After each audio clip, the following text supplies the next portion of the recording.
Hey everyone, and welcome back to my channel. It's me, Miss Mo. I know when people get on camera and they're excuse my hair looks rough. I just saw somebody say that and her hair looked perfectly fine. But as y'all can see, my hair is still beautiful. Yeah, I mean, I'm not gonna lie, it's still beautiful.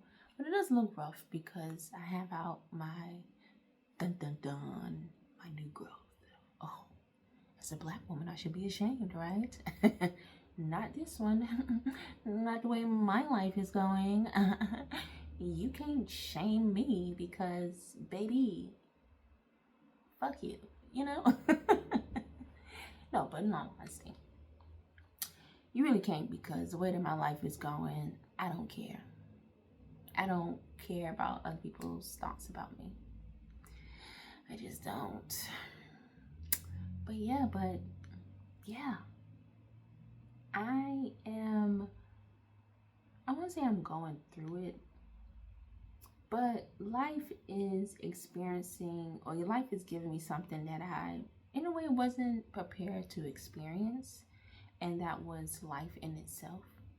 And I say that because life comes with rewards, but also comes with challenges. And right now, this has this has been a challenging year.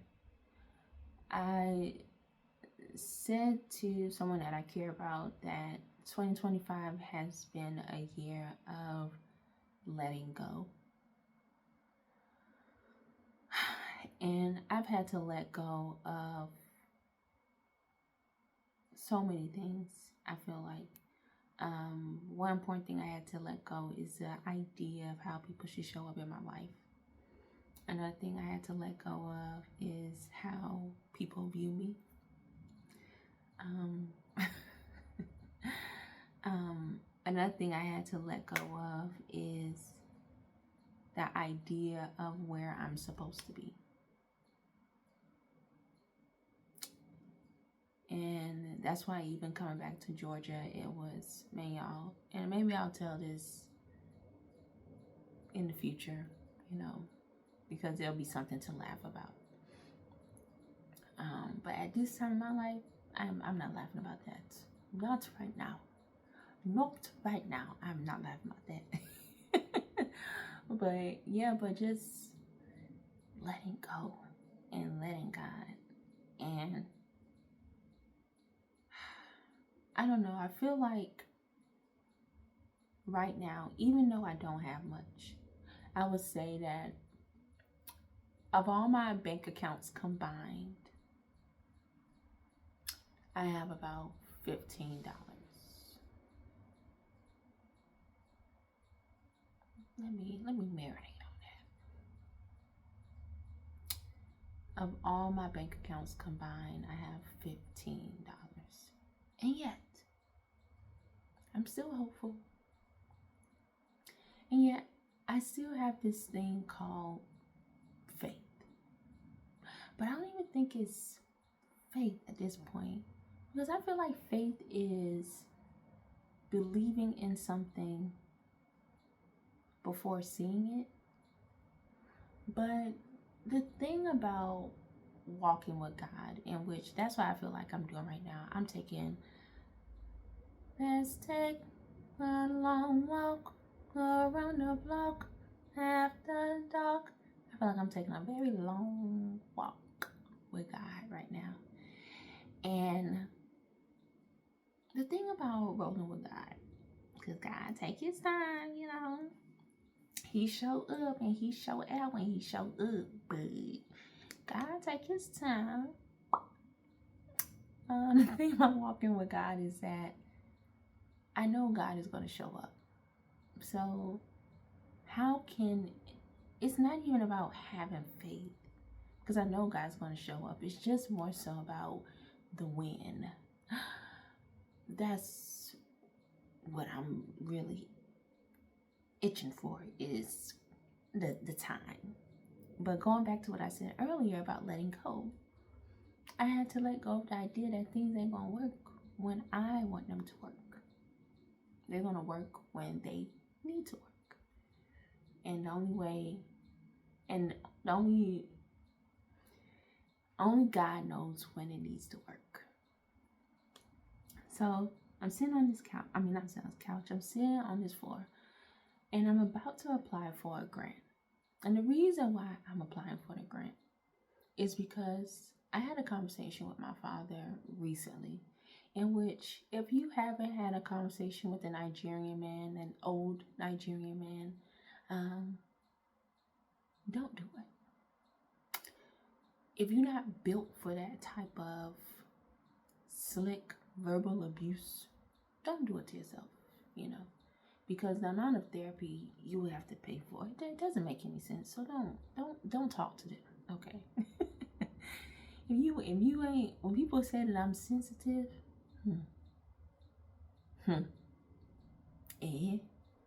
me sensitive.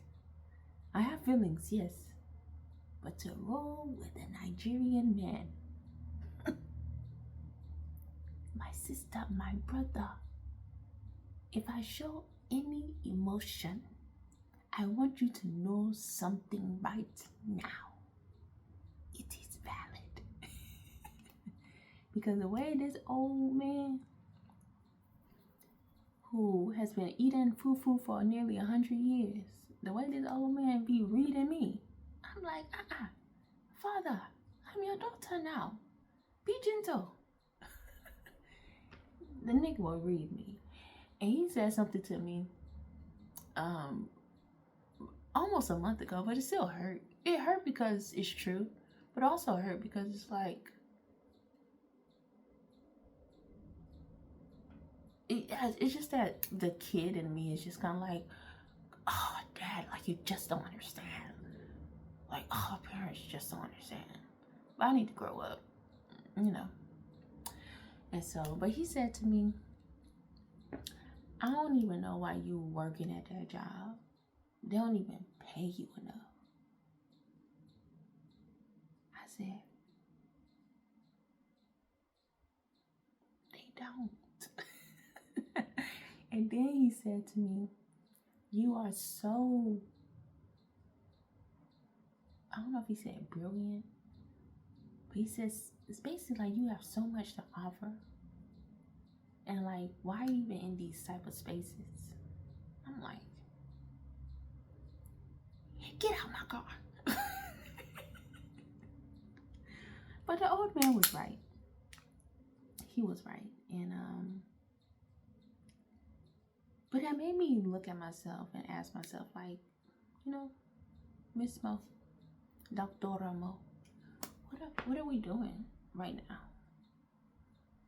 Why are you so adamant on not being in spaces that you would feel most comfortable in? And in a previous video, I talk about recognizing trauma spaces. And for me, it's not necessarily hospitality, it's the restaurant industry that's a trauma space. Eventually, what I'm discovering is that being around people in general is a trauma space. So I'm trying to figure out how to work it, because I still need money, and I'm trying to figure out how do I make money without being around a lot of people. But yeah, and I realized that I've been working against myself. So after having that read from my father, and I'm like, what are we doing? Stop working against yourself. Stop working against your talents. And so, before I came down here, I know I'm kind of hopping all over the place, but I'm going to get to the point. Before I came down here, I was trying to lock in something. I was trying to work with this nonprofit to be basically a contract grant writer for them, and help them with fundraising, basically be a contract development officer. And I was writing to them. Well, we had a phone call. I sent over a contract. She didn't sign anything. Life was happening to her. So I was basically, I wasn't a priority anymore. And not the naivety, I hope I'm saying that right, of me was like, I was banking on that. I was really leaning on that. But that whole interaction kind of shot my confidence, to the point where I'm like, I don't want to work with people like this. Like, they just too fickle, man. And I'm too fickle. Like, I need to work in my powerhouse. And my powerhouse is working by myself, but having a strict deadline on things that I need to do. I don't necessarily, even though I can interact and engage with people, that's not my strong suit. I don't like doing that. So it's always a big hassle for me to get nerve up to actually even do it. So I'm like, I was gonna be a fundraiser for them, or work as a development officer. When that got shot down, I kind of like, in a way, threw the idea away. Like, I did like one little push effort of like trying to work with somebody else that has a bakery business, working it in a way that I could make money but also give back, or like basically fundraise for them. But that idea got kind of shut down because I was trying to work with the school. And if you are ever doing any type of work with the school, just know that you have to really ask yourself, is this shit even worth it? Because they got so much red tape to protect those kids. But it's really just to protect themselves, because when you go into these public schools and when you interact in that environment, sometimes they don't seem like they give a damn about those kids. And I'm saying that from the perspective of somebody that went to school in public schools. But anyway, I tried that last little effort, and then I was like, you know what, maybe doing the fundraising development officer thing, maybe that's just not for me. And then I had that conversation, or that read down from my father, this old Nigerian man that has been eating fufu for almost 100 years. And then I asked myself, what am I doing? Then I asked myself, where do I need to be? What is my strong suit? And I've always loved to write. I'm a writer. Amen. I love to write. And I still enjoy the idea of grant writing, even though I feel like there's other ways that nonprofits, organizations in general, can make money for themselves.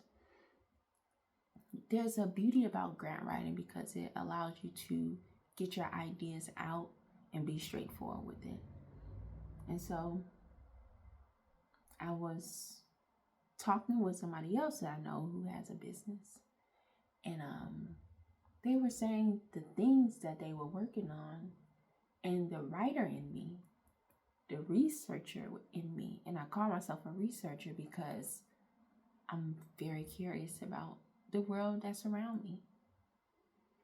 I'm always studying, analyzing, and asking myself, is this the best solution? Or how can we make things better? And why is this particular solution making something better? So I just have this curiosity about life.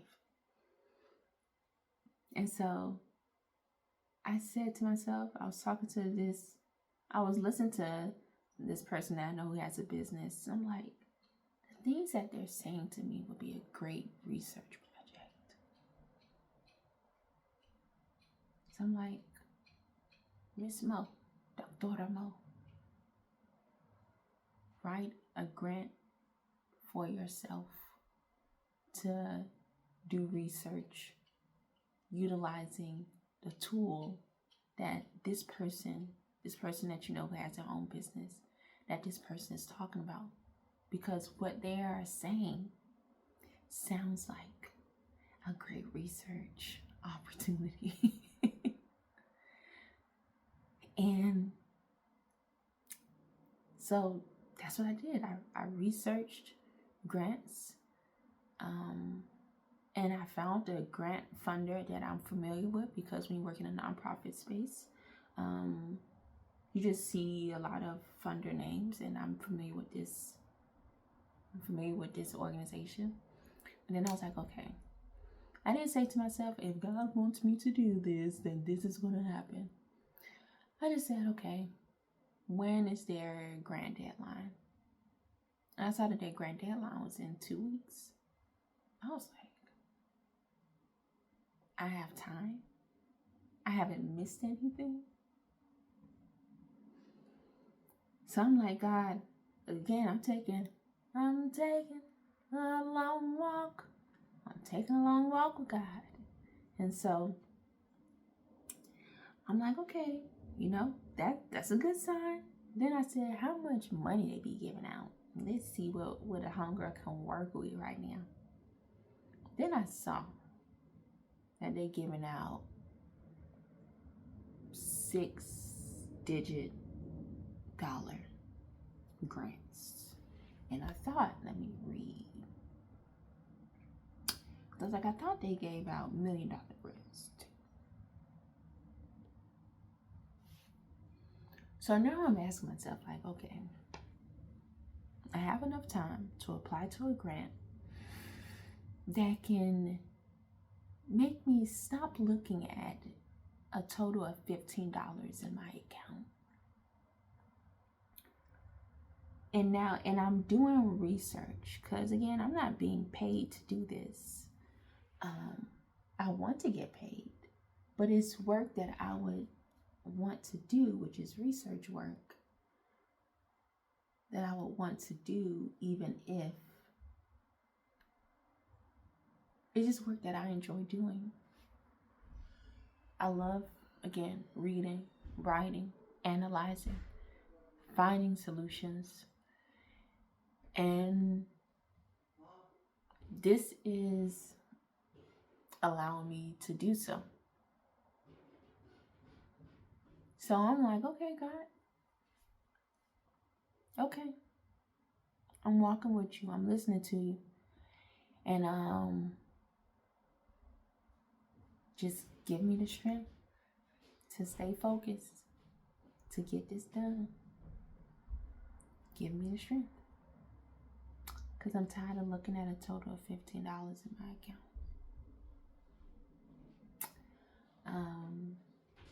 And so that's why I even say that, like, it's not even about having faith at this point. Because I know that God will show up. And sometimes that's like the scariest journey about believing in God. Because I don't even want to say about entrepreneurship, but about believing in God. Is that you need to learn how to wait. Because everything will work out the way it needs to work out. Like now, I have a total of $15 in my account. And I think I'm even being generous by even saying $15. Hi-yo.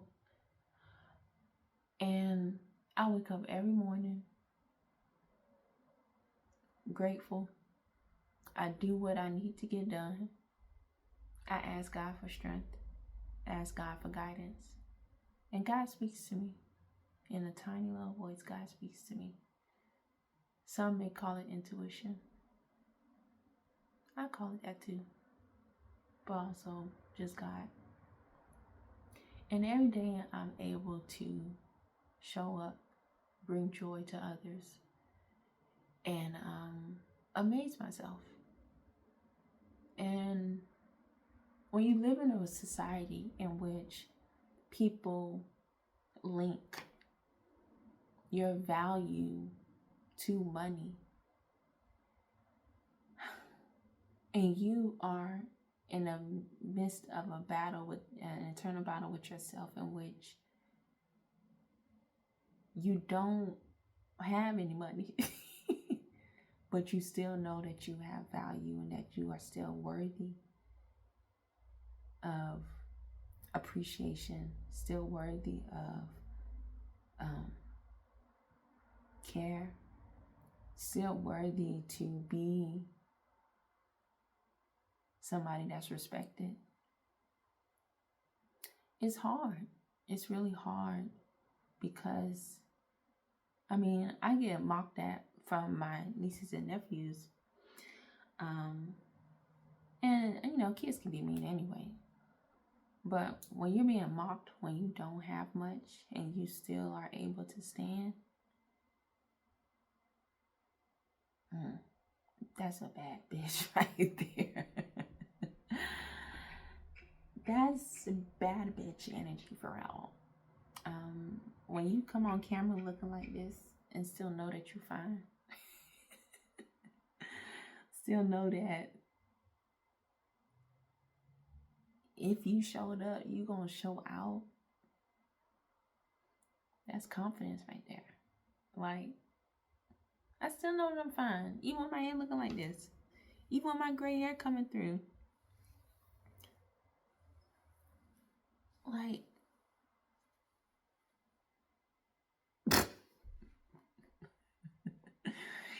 and like, I mean, at the end of the day, I have gratitude. Like, I don't have much, but I know that I still have a lot.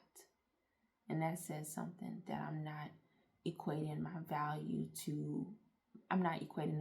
of my life to the amount of dollars that I have. Now, I do want some dollars because I want to take care of some stuff. But the fact that I'm not linking or I'm breaking that tie of my value to my bank account, I feel like God is transforming me into a version of myself that I always wanted to be, which is confident, but struggled to be because I saw how people operated around the world. I saw how people operated in the world. And they operated in a sense of you have to be linked to something in order for people to fuck with you. And I feel like God is taking me through this journey of, what if I link you to nothing? Accept me. Would you still fuck with you? Would you still mess with me? And the answer is yes. Because the fact that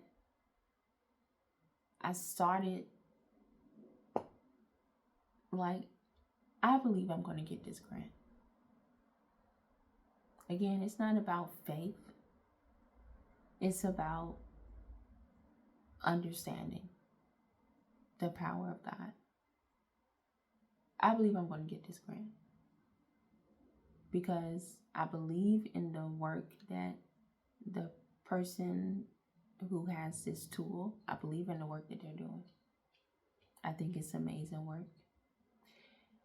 I also believe I'm going to get this grant because I align with this work, the work that I'm even trying to do within my own business. Like, the whole purpose of Bourbon Conversations, and I had to look up this theory because I know I've seen it before, is that my whole company, Southern Grace Trinity, really looks at the humanistic, has a humanistic perspective on business development. I feel that you as a person, in order for you to do your best work, you have to be healed. Or you have to start the healing process. Because when we go into companies knowing that we are fucking ticking time bomb, it messes with the company culture. It messes with work productivity. It messes with your money. It messes with other people's money.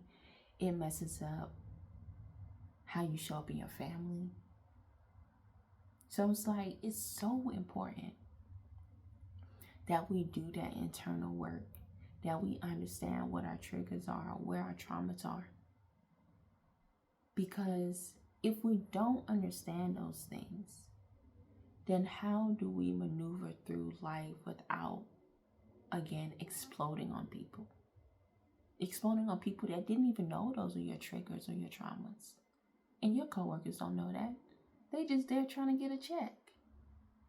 So, again, my whole company, and it has changed over time because I had to realize things about myself. realize what's really important to me, and taking into account what my father said to me about you have so much to offer. When I look at my company,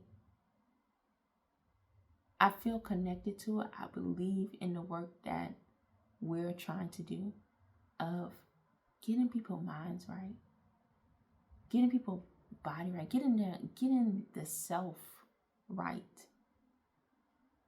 so that you can show up and thrive. Whether you choose to be a W-2 employee or a W-9 employee or a contractor, like, your mind has to be right, man. Your spirit has to be right. Like, because this is draining work. It's not for the weak. And so I'm motivated by my work. When I see the people in my life working hard, sacrificing so much, sacrificing their sanity, or most importantly, I'm like, there's such a better world on the other side if you just learn how to let go and let God. And I'm not saying that it ain't gonna be a struggle, because I have struggled with it. But to be able to wake up in the morning and experience peace, like, to be able to be around loved ones, to be able to really do whatever I want to do. I feel like a millionaire, even though when I look at my bank account, all my bank accounts, I have a combined amount of $15. But I live my life like a millionaire, in which I control my time.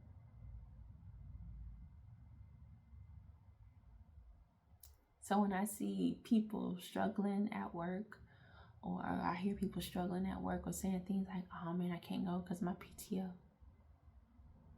in my mind, I'm saying, darling, my dear,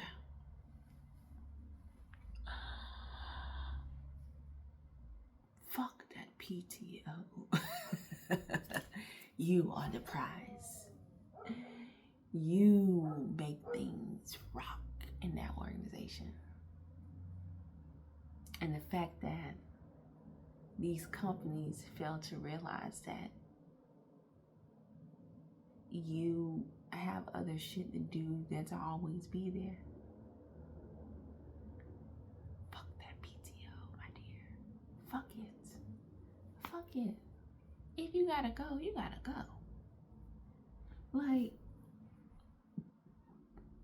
I do not believe in being loyal to people who don't give a fuck about me. And a lot of these companies don't give a fuck about you. So that's why, again, I like the work that I am doing at this moment in time, in which I am preaching self-accountability, preaching wellness, because, again, people are not going to know what your traumas are. They're not going to know your triggers. Only you are going to know that. But you need to know how to handle yourself when you come across your traumas and your triggers that might be how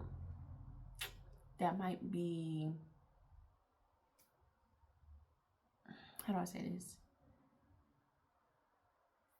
I would say you need to know the buttons in your life, so that when people come into your life and they push it, you know how to manage and navigate yourself through those situations.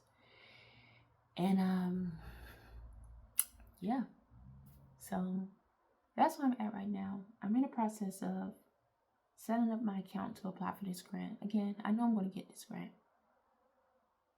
I know I'm going to get it, because, again, the work is amazing.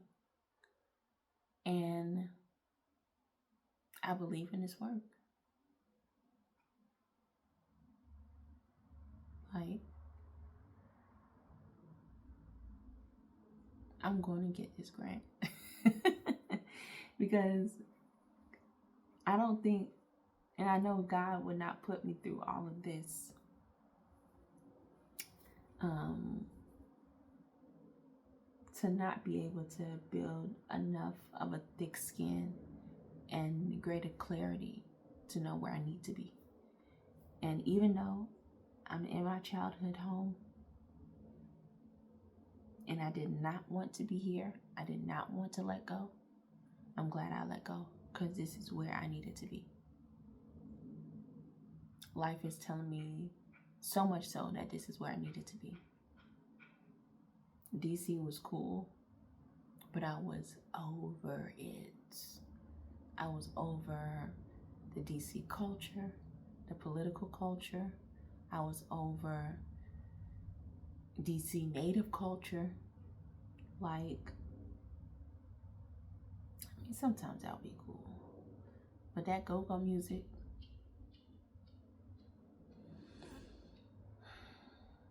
it all depends. It all depends. I'll say that. I never thought I would say that I did not like a certain genre of music. But go-go, but I think, as again, it all depends. Maybe there's new age go-go music I'm not too fond of, but the other ones, like in the 90s, I think, as the kids say, it slapped. So, yeah, but I was just over DC. Like, that place is, talk about snakes, man. You can't trust nobody up there. Like, trying to build trust in a city of so much untrust is so hard. But I learned how to maneuver myself. I learned how to be, not to be so naive. So I'm grateful for the experience. But that's not where I need to be anymore. I need to be here. I need to be with God. I need to work on myself. I need to stay focused. Yeah, so that's what I'm about to do. I'm about to apply for this grant. And the amount that I'm applying for is $230,000. But I'm going to allow God to speak to me and tell me what I really need to apply for if I really want to do this type of work.